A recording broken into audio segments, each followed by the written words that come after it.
السلام علیکم ورحمۃ اللہ وبرکاتہ۔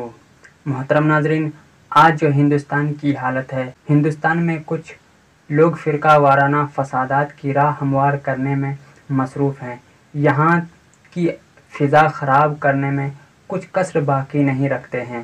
اس سے پہلے اگر ابھی تک ہمارے چینل کو سبسکرائب نہیں کیے ہیں تو سبسکرائب کر لیں اور ساتھ میں بیل آئیکن کو بھی پریس کر لیں تاکہ ہر ویڈیو کا نوٹیفیکیشن آپ تک پہنچتا رہے۔ محترم ناظرین، ایک مفسد تو کئی دنوں سے ہندوستانی مسلمانوں کے ساتھ کھلواڑ کر رہے ہیں۔ نام کا تو مسلمان ہے، مگر کسی کے اشارے پر انہوں نے قرآن کی 26 آیتوں کے خلاف سپریم کورٹ میں عرضی داخل کی تھی، مگر سپریم کورٹ نے اس کے منہ پر تھپڑ رسید کی، مگر پھر بھی وہ ہار ماننے کے لیے تیار نہیں۔ ایک اور شرپسند ملک کی فضا خراب کرنے میں لگا ہوا ہے۔ ایک مندر کا پجاری بن کر نرسنگھانند سرسوتی نام کا یہ شخص اپنی غیر انسانی حرکتوں کے ذریعے ہندو دھرم کو بدنام کر رہا ہے، بلکہ پوری دنیا کی نگاہوں میں ہندوازم کی ایک ایسی تصویر پیش کر رہا ہے جن میں راون جیسے لوگوں کی تعلیمات کے رنگ بھرے ہوئے ہیں۔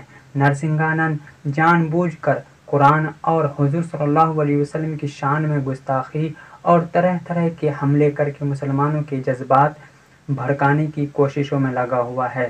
اس پلید انسان کی دلی خواہش یہ ہے کہ مسلمان بھی جذبات میں بہہ کر ہندوؤں کے دیوی دیوتاؤں اور ان کے مذہبی کتابوں کے سلسلے میں توہین آمیز کلمات کہنے لگے اور اس طرح ملک میں فرقہ وارانہ فسادات کی راہ ہموار ہوں۔ افسوس کی بات یہ ہے کہ حکومت اس کے خلاف کوئی کارروائی نہیں کر رہی ہے۔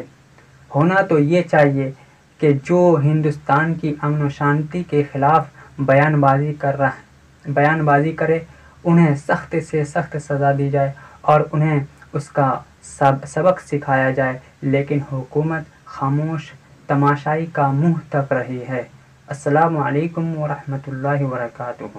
اللهم صل على سيدنا ومولانا محمد، اللهم صل على سيدنا ومولانا محمد، اللهم صل على سيدنا ومولانا محمد۔